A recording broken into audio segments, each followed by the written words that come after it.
La réponse est simple. Vous êtes un Dieu qui a oublié qui il est. Ouais. Vous êtes un Dieu qui a oublié qui il était.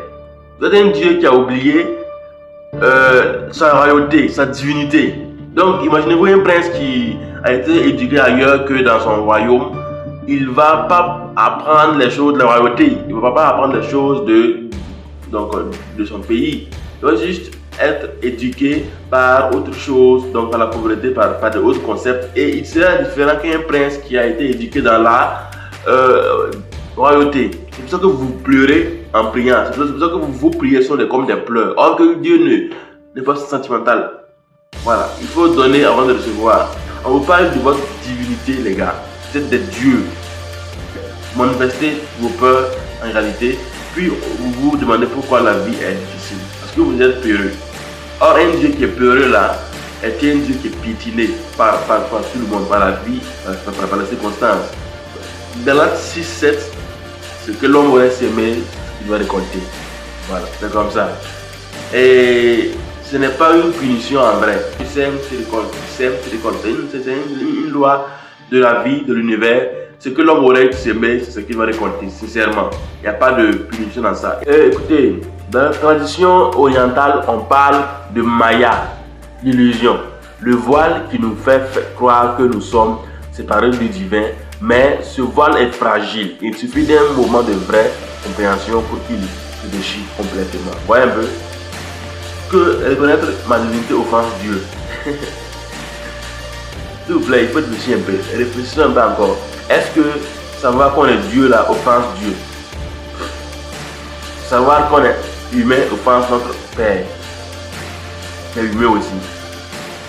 Si vous créez une œuvre d'art magnifique et que quelqu'un la regarde en disant quelle médiocrité, quelle vilainéité, seriez-vous honoré? Est-ce que vous serez honoré pour ça? Non, pas forcément. Vous serez insulté en votre propre fort intérieur.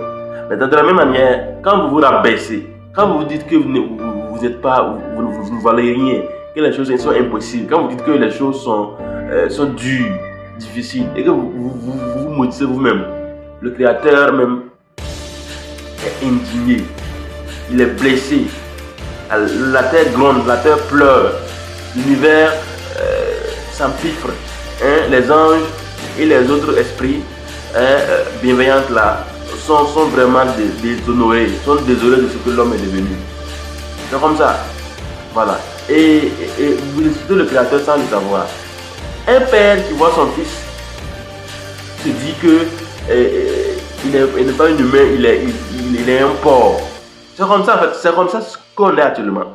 Le père est là, il a éduqué le fils à savoir. Le fils sait que son père est humain et que lui est humain. Après le père voit le fils dit que je suis un porc. Donc vous êtes l'œuvre suprême du Créateur.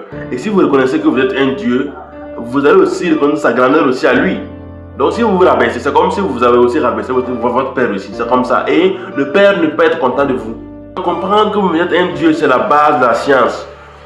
C'est la base de la science, de toutes les sciences. Voilà. Et sincèrement, un vrai Dieu ne détruit pas. Donc si vous commencez à comprendre ça, vous aurez compris qu'un vrai Dieu ne détruit pas, un vrai Dieu ne hait pas, un vrai Dieu il aime, il construit, il ne craint personne. Alors on verra rapidement quatre clés pour pouvoir encore aller plus loin et pouvoir appliquer ce qu'on a dit rapidement. Il faut s'il vous plaît surveiller vos paroles, s'il vous plaît. Deuxièmement, arrêtez de chercher la permission pour exécuter, s'il vous plaît. Assimilez la responsabilité de votre vie.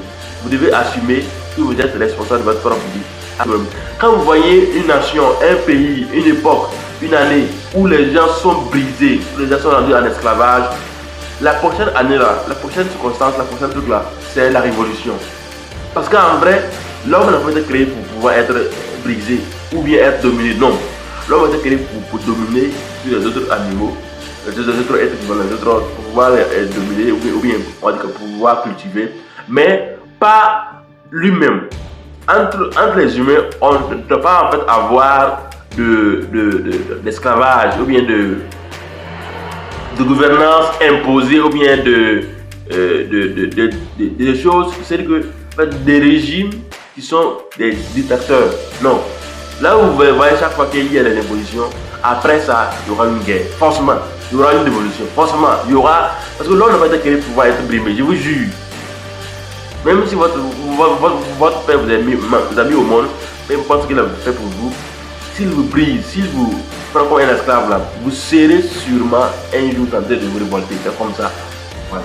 Si ce que les gens refusent d'accepter et de croire, vous êtes un Dieu.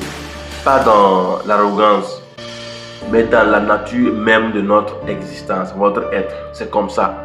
Vous pouvez créer des choses. Vous avez été créé avec le pouvoir de créer. C'est comme ça. Si Dieu, j'ai dit une fois à un ami, si Dieu n'était pas sûr qu'on allait pouvoir être comme lui et créer des choses à son absence là, Dieu n'est pas bête pour pouvoir s'éclipser, pour pouvoir aller plus loin, se cacher dans le firmament, qu'on ne puisse pas le voir. Qui va Dieu? Qui a déjà vu Dieu? Personne. Donc, si Dieu n'est pas fou ni bête pour pouvoir nous laisser sur cette terre-là, sans être vraiment sûr qu'on puisse créer ce qu'on veut. C'est comme ça. Dieu a mis notre existence en mode automatique, en mode autonome. C'est comme ça.